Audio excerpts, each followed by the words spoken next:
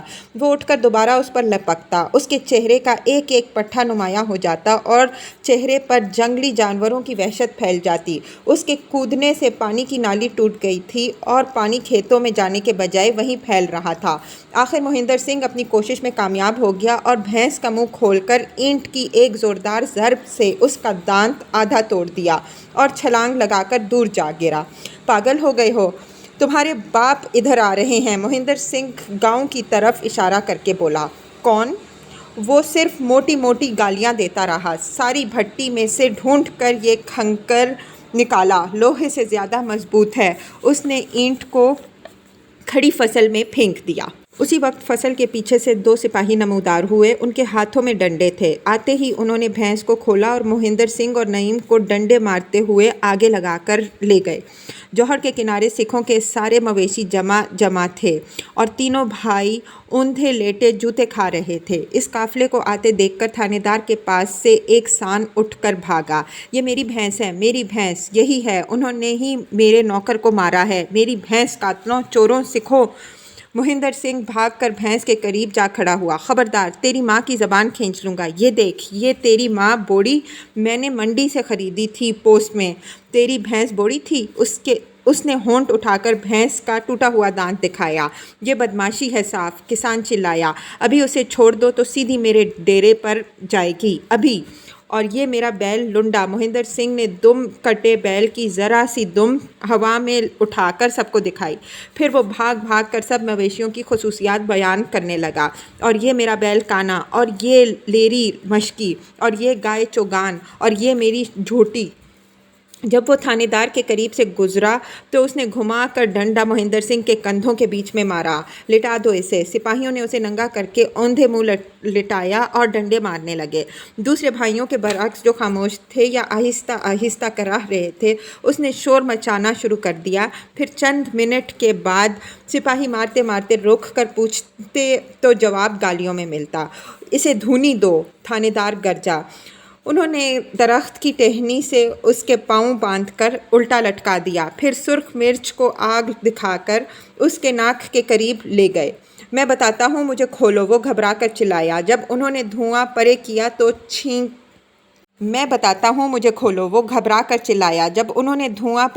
تو وہ چھینکے مارنے لگا۔ چھینکے ختم کر کے خاموش ہو گیا۔ تھانے دار کے بار بار پوچھنے پر بھی چپکا لٹکا رہا۔ پھر اچانک اس کے کان کے قریب منہ لے جا کر چیخا، میں نہیں جانتا تیری ماں کو کون لے گیا۔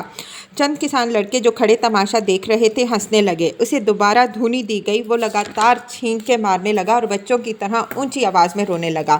مجھے اتارو، میں بتاتا ہوں، اس نے دہرایا۔ جب اتارا گیا تو وہ ناک اور حلق صاف کر کے روتا ہوا بولا، مجھے کچھ نہیں پتا، کچھ نہیں پتا۔ تماش بین لڑکے پھر ہنسنے لگے۔ تھوڑا سا دارو پی لو، دھونی کچھ نہ کہے گی، ایک نے کہا۔ مہندر سنگھ نے پلٹ کر اسے گالی دی۔ اسے پھر دھونی دی گئی اور وہ چلاتا چلاتا بے ہوش ہو گیا۔ شام کے وقت پولیس کوئی ثبوت برآمد کیے بغیر واپس چلی گئی۔ رات کو کچھ لوگ مزاج پرسی کی خاطر سکھوں کے ڈیرے پر گئے۔ کرم سنگھ کے دوستوں نے اس کی زخمی پیٹھ پر تیل کی پٹیاں رکھنی شروع کر دیں۔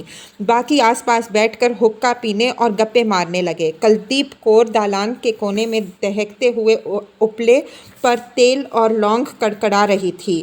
عورت کی عورت! جوگندر سنگھ داخل ہوا اور بیوی کے پاس جا کر بیٹھ گیا۔ ہمیں مار نہیں پڑی، تو جو بچہ جننے والی کی طرح ٹانگیں پھیلا کر لیٹ گیا ہے۔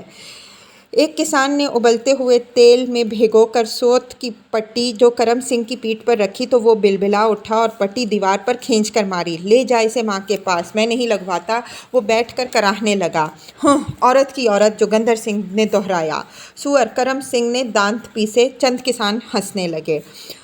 چھریرے بدن کا ایک کسان گھٹنوں تک کیچڑ میں لتھڑا ہوا داخل ہوا اور دیوار کے ساتھ ٹیک لگا کر کھڑا ہو گیا۔ وہ لمبوترے سیاہ چہرے والا آدمی اور اس کے جسم پر صرف جانگھیا اور بنیان تھی۔ جوگندر سنگھ نے حیرت سے اسے دیکھا۔ واگھرو کی فتح! رام سنگھ کیسے آئے؟ جواب دینے کے بجائے رام سنگھ دیوار کے ساتھ گھسیٹ کر بیٹھ گیا۔ جوگندر سنگھ اٹھ کر اس کے قریب گیا اور دونوں سرگوشیوں میں باتیں کرنے لگے۔ یکبارگی جوگندر سنگھ کے چہرے پر غصے کے آثار پیدا ہوئے اور وہ مٹھیاں بھینچ کر بولا، کب؟ کل آدھی رات۔ رام سنگھ نے کہا۔ مہندر سنگھ نعیم کے پاس سے اور کرم سنگھ چارپائی سے اٹھ کر ان سے جا ملے اور آہستہ آہستہ باتیں کرنے لگے۔ سب کے رنگ سفید اور آنکھیں سرخ ہو گئیں۔ مزاج پرسی کے لیے آئے ہوئے کسانوں نے اپنے اپنے حقے اٹھائے اور رخصت ہونے لگے۔ آج رات کو؟ آج ہی! جوگندر سنگھ نے کھڑے ہو کر گالی دی اور اعصابی انگلیوں سے پگڑی ٹھیک کرتا ہوا باہر نکل گیا۔ کیا ہوا؟ نعیم نے وہیں بیٹھے بیٹھے مہندر سنگھ سے پوچھا۔ قتل ہو گیا۔ کون؟ ہمارا بھائی چچیرا۔ کیوں؟ پانی لگا رہا تھا۔ پھر؟ زیادہ باتیں مت کرو، ہم آج ان کا صفایا کر دیں گے۔ کیسے؟ جیسے انہوں نے کیا، سمجھتے نہیں ہو؟ یہ تو مشکل ہے۔ نہیں مشکل ہے؟ مہندر سنگھ شرابی آواز میں چیخا، پھر چھاتی پر ہاتھ پھیرتا ہوا بولا، چلو گے؟ ہم اپنے دوستوں کے ساتھ ان کا بدلہ لینے جایا کرتے ہیں، بزدل۔ بکو مت، میں تمہارے ساتھ جاؤں گا، نعیم نے کہا اور باہر نکل گیا۔ رکھوالی کے لیے فصل میں سونے کی آج اس کی باری تھی۔ وہ شیشم کے پیڑ پر مچان میں دبکا ہوا لحاف کے اندر گھٹنے سینے سے لگائے سو رہا تھا کہ ایک جھٹکے سے اٹھ کر بیٹھ گیا۔ ایک سایہ نیچے کھڑا اس کی پسلی میں بلم کی نوک چبو رہا تھا۔ کیا ہے؟ اس نے پوچھا۔ ہم جا رہے ہیں۔ وہ نیچے اتر آیا۔ تمہارے پاس کچھ ہے؟ نہیں۔ آؤ، ہمارے پاس سب کچھ ہے، مہندر سنگھ نے ایک بھاری آواز میں کہا۔ کیکر کی شراب کی تیز بو جو نعیم کی ناک میں گھسی۔ اندھیرے میں بڑے بڑے قدم اٹھاتے ہوئے انہوں نے دوسروں کو جا لیا۔ یہ مہندر سنگھ کے تینوں بھائی کلدیپ کور اور اس کی ساس تھے۔ مردوں کے جسم پر ایک ایک لنگوٹ تھا اور ان کے تیل ملے ہوئے سیاہ جسم اندھیرے میں چمک رہے تھے۔ عورتوں نے سروں پر ٹوکریاں اٹھا رکھی تھیں۔ عورتوں کو لے کر لڑنے جا رہے ہو؟ نعیم نے پوچھا۔ کسی نے جواب نہ دیا۔ وہ خاموشی سے سرسبز کھیتوں کے بیچوں بیچ مغرب کی سمت بڑھتے رہے۔ فصلوں کو پانی دیا جا رہا تھا۔ پچھلی رات کی سرد